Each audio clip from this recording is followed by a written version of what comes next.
moved to Wallasey.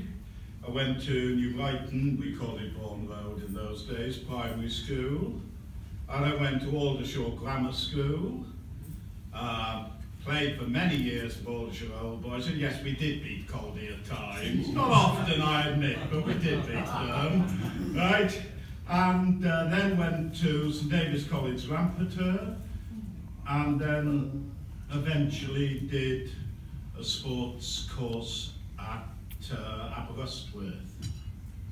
I then looked around for a job. My mum had cancer, so I wanted to come back up to sort of roughly Merseyside, and I was lucky enough to get a job, 2 jobs on the same day. One was at Wallasey Grammar School and one was at Liverpool College. Now, the head boy of Wallasey Grammar School was the younger brother of a friend of mine. He said, "Don't touch the place with a barge."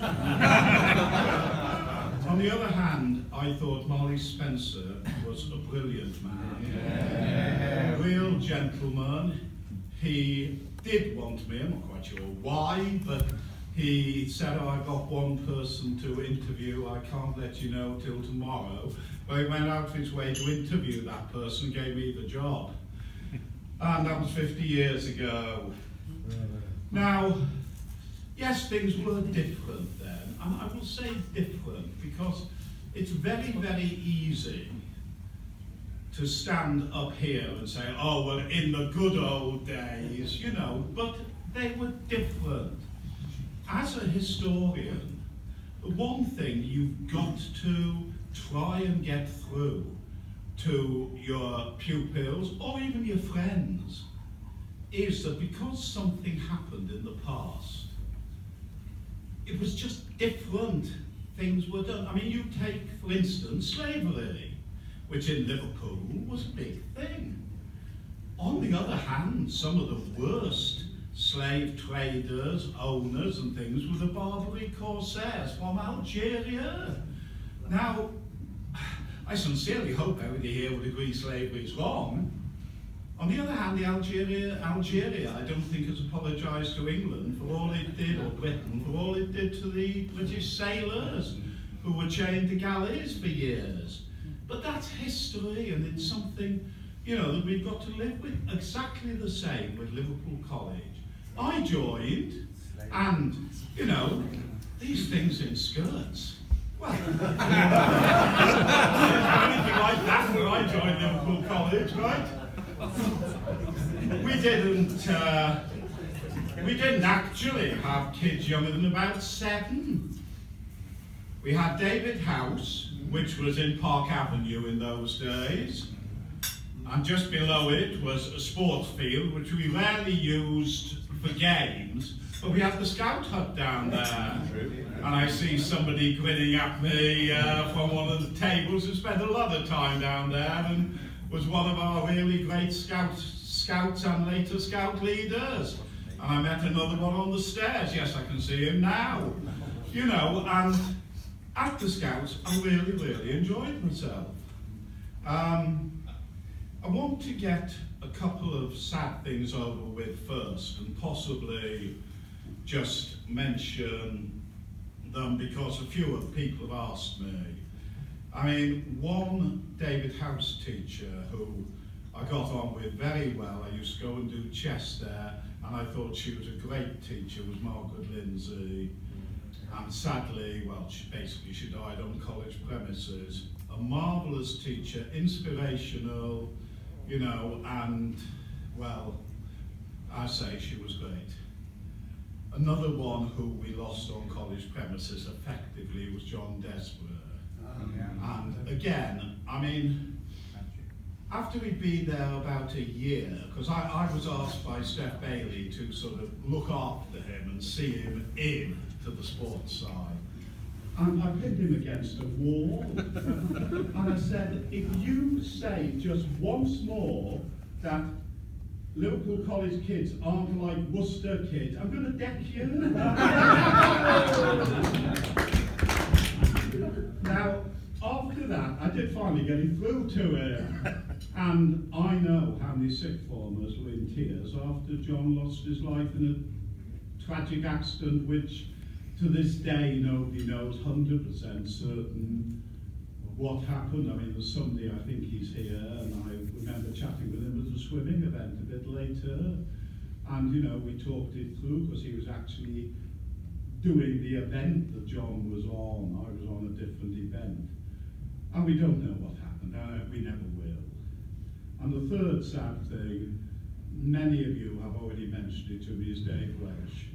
For those, I mean, most of you here will either know him or know of him. Tragically, David had a very severe stroke on the 21st of August at the end of the Gibraltar Junior International. He just about survived. I mean, I know Nick, Cole and I were there when we were told he had 2 days to live. I don't know if even Nick and Cole know this, but I was actually, believe it or not, preaching in a church. Not just at the service, I was actually the preacher. And I got called out and told, we don't think he's going to make it because he had another 6 seizures.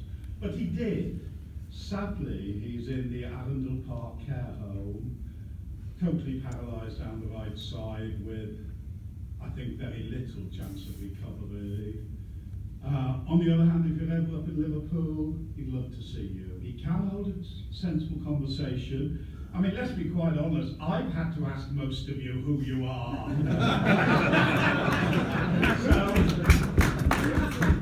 you know, but as I say, Dave is still with us, hopefully for a long time. And if you're ever up there, as I say, I know he'd love to see you. Right? Okay, getting on to the happier times. There's one actually quite amusing accident I'll tell you about, because although he still bears the scar, it wasn't that serious. It was wet games. Now, most of you will remember wet games. In fact, one of my most amusing memories is a notice going up, and he went up more than once. All pitches fit except the all-weather pitch.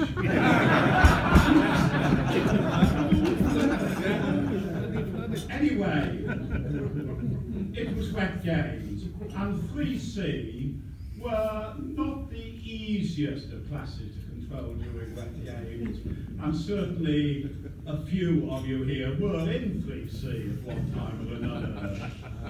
So Mike Whitehead decided to take them out for a game of rounders on the yard.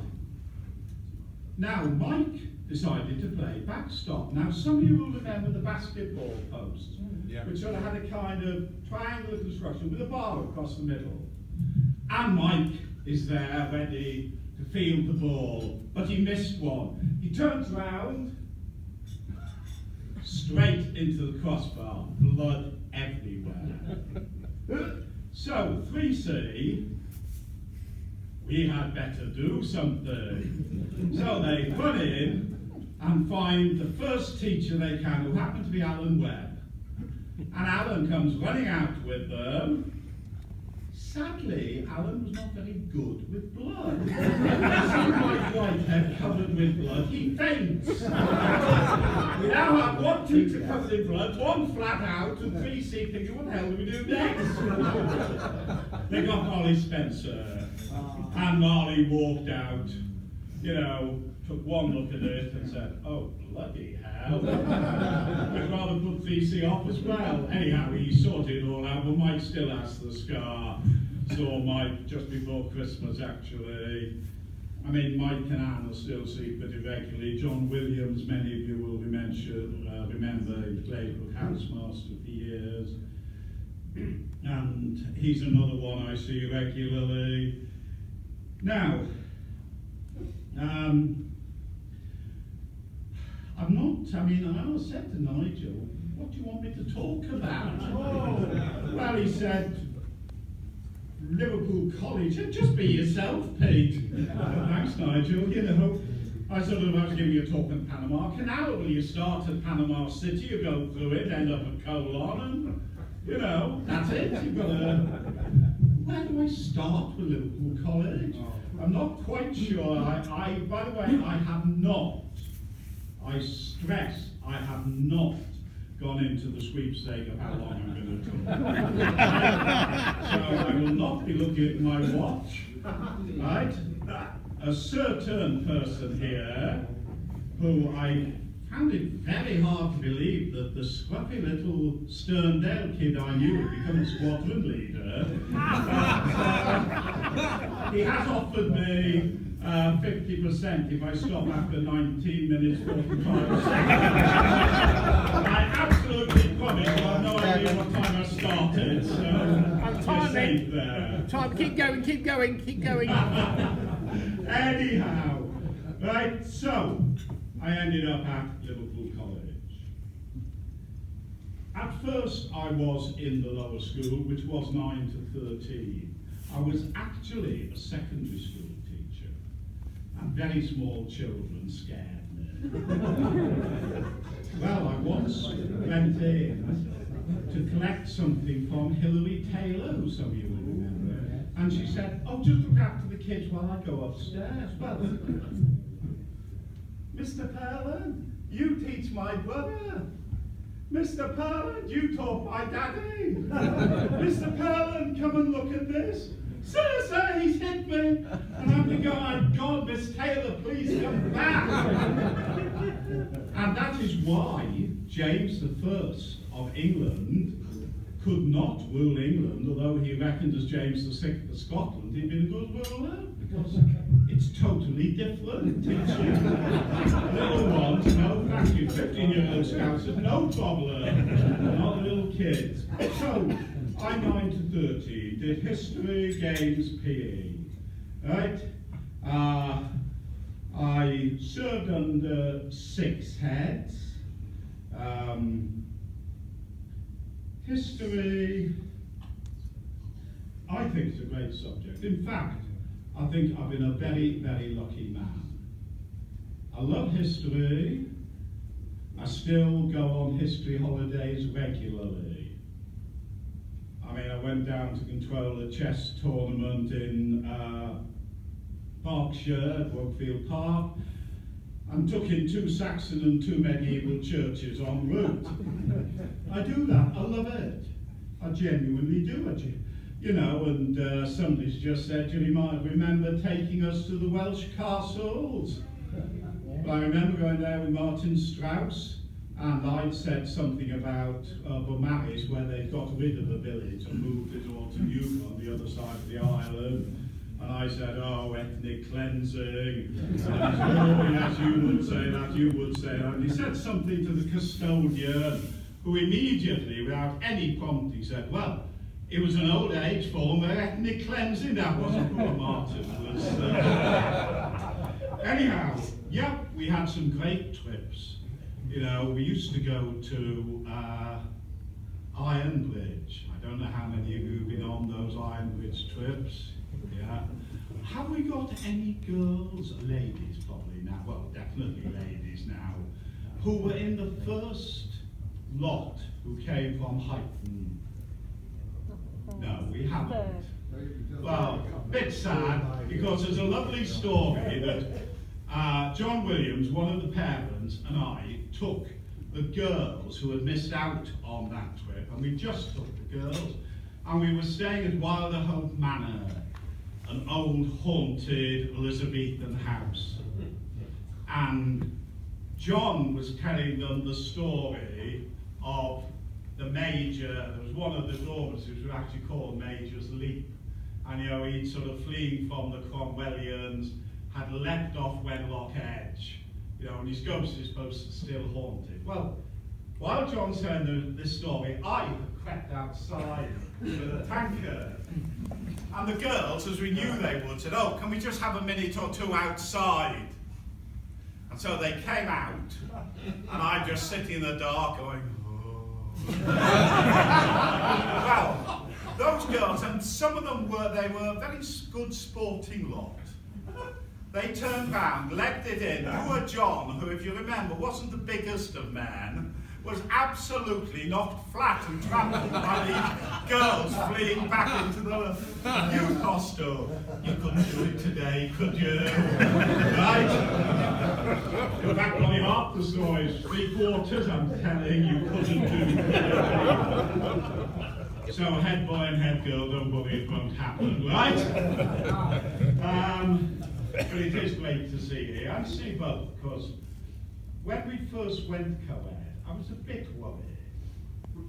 I remember sort of thinking, well, I'm a big tough rugby playing type, and what are these nice young ladies going to think of me? Well, after about 2 or 3 months, I went into Luxton's paper shop, and I do actually still see Elsie Luxton. She's in her 90s now, but I call round to see her at times, and she loves telling the story that, you know, it's about 3 months, and some of the girls came in, and she said, Mr. Purland, do you know him? Oh, yes, yes. Well, how do you find him? They said, well, at first we were very scared of him. But once you get to know him, he's pretty sweet, really. I said, don't dare say that to any of the boys. Yeah, I mean, it was a great thing at the college, you know, when we did go co-ed. I mean, it hit the sport a bit, but then we had things like lacrosse and netball. Yeah. And I remember our first ever lower school lacrosse match. And Donald Hughes, who was head at the time, Ken Roberts, the deputy, and Pete Purland, head of games, although now just head of boys' games, felt we must go out to support the girls. Now, we'd never seen a lacrosse game before. So we went out, and it was being played on pitch 4. And we stood on the touchline, or what we assumed was and we watched these girls. Suddenly, we are aware of some Amazons with sticks heading for us. And the head of lower school, the deputy head of lower school, and the head of games were seen fleeing as these Amazons heading for us. Nasty game lacrosse. I once saw box lacrosse in Canada when we took a rugby team across. Talk about organised mayhem. Oh, you know, some parents say, oh, rugby's a nasty rough game. Don't play box lacrosse. So, parents' evenings. I had some good parents' evenings. Most of them were good because one of the people at my table was saying his parents liked me because I was brutally honest, right? But fair. And one of the nicest things that I ever heard, and I know the person isn't here, so they won't be embarrassed, but the parent said, Matthew thinks a lot of you. You treat him as a person. I always referred to them as kids. I mean, in the staff room, we had kiddies' corner, as far as I was concerned, where all the young teachers sat and drank things. But, you know, to me, it doesn't matter what age you are. You know, I'll probably call you kids, because most of you are to me. Well, not here, admittedly, but, you know, that was, I always thought was a very important thing, I still do. Let's have a look at the rugby, perhaps. Well, it's one of my loves in life, always has been. I played to a reasonable level, I refereed. Something that both Hans and I want to happen. I'm going to push for it next year.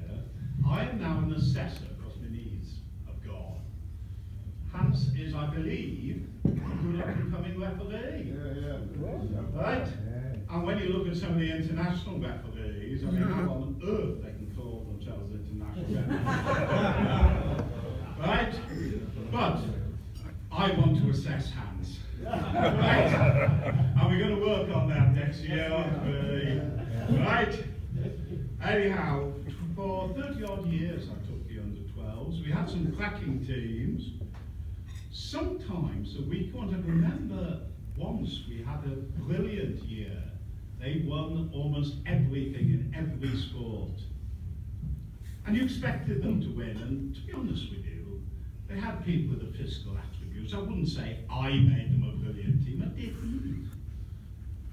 Team below them were pretty awful, but they won 2 or 3 games, and they were so pleased to win the games, and I was pleased because I felt that I had given that team something they didn't have. I mean, when I say I always work with somebody, John Williams, Mike Horton, whoever, you know, but remember, being very, very good can sometimes be something that you have got. But if you're not very good, but you improve, you know, I think that's a great thing, you know, so same with your kids. Don't live your life through your kid. You know, encourage them to do things, encourage them to take part, particularly, as I say, sport is a great thing to take part in because, you know, the old, oh, it's character building, what's the old saying, no pain, no gain, right? Which when I got a certain prop forward trying to sprint the length of the field, he would definitely tell me he had pain. But, you know, you're not going to improve if you don't work hard at anything. And I think we did at the college. That was, you know, one of the things I loved at Liverpool College, the effort they put in, you pupils, and I'm quite sure those who are too old or too young to have had me were the same. Liverpool College were proud of being Liverpool College, and they put a heck of a lot of effort in, and I thought that was great.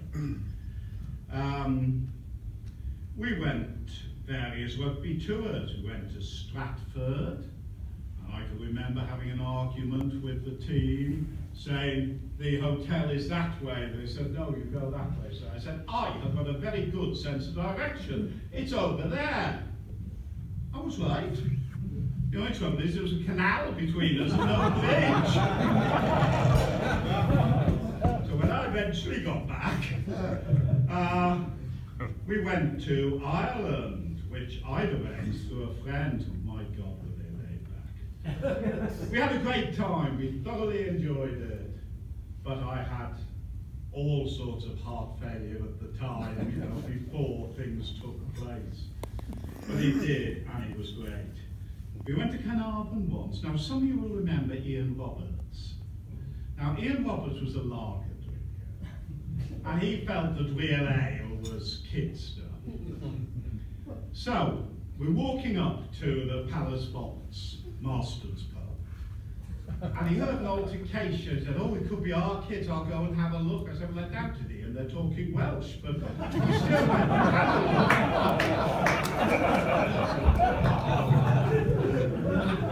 By the time he had got in, I had persuaded the girl behind the bar that my order was 2 pints of pedigree and a bottle of, I can't remember actually what it's called, I never drank the stuff, but Marston's non-alcoholic beer. So Robbo comes in and starts on the non-alcoholic beer. Sharp stuff, this. Yeah, this is good. After the second one, I can't have any more, I'm driving. Well, poor Steph was sort of stuffing a hanky in his mouth and going out, you know. But we didn't say a word until we got back and everything was together. We were playing a couple of games and we told the team what we'd done. Robbo could have killed us. But he never dared say a word about real ale again because I could tell that story. Right, Canada, great. I remember once refereeing an under-12 match against Merchant Taylors, and to use a Liverpool expression, this gobby child, you know, yap, yap, yap, yap, yap, yap. So, you know, I called him over and gave him over the coals, and the captain came and said, you better shut up because he will send you off. He said, now Dalgleish, go over there. And yes, he was Kenny's son, and he was just as gobby as Kenny Dalgleish ever was. So, by the way, I do still see Steph Bailey I should have been staying with him 2 weeks ago, but sadly I had to go to a funeral. But you know, we will arrange to see each other for a few days, you know, 2 or 3 days every year. I mean, those of you who were ever coached by him know he couldn't keep his mouth shut on the touchline either. In fact, it is said that the inhabitants of Penny Lane were really made up when he left. Now, school holidays. Again, many of you will have come with me to Austria or Italy or Flanders. Great, some really great trips. Remember one lad we had who was forever losing his money. And his parents got him one of these things that go around your neck with a thing underneath where you could put your money. Now that worked brilliantly for the first 3 or 4 days, till when he was walking to town, as he crossed the bridge over the river, he leant to look. No money. Anyhow, you know, we took them to Flanders. And I remember one of my last ones, we had a couple of young lady teachers with us. And I'd mentioned about Belgian beer, which is delicious, but rather strong. And I was in charge, so I've been upstairs, making sure all the kids were fine, getting them to bed, supervising them, checking the lights were out. And I came downstairs, and as I walked down the stairs, I heard girlish giggling. And I walked in, and I saw our 2 female teachers with bottles of delirium tremens, which turns in at a good 8 to 9%. Now, one of the girls was all right, because her husband wasn't very well and hadn't been drinking at all. However, I walked up to the 2nd floor, and I will use the word Smiths, not to incriminate anyone, and I said to my rugby captain, I said, Kyle, if there's a fire, make sure Miss Smith gets out. Pardon, sir. I said, make sure Miss Smith gets out. I think I understand. So I said, I don't care whether you understand, just get out. There wasn't a fire, thank goodness. And they didn't have to live in tremens again, I made sure.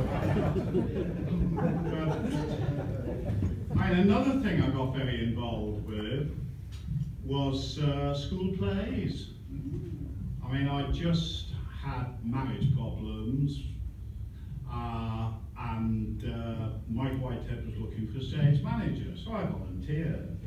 And, we had some great times there.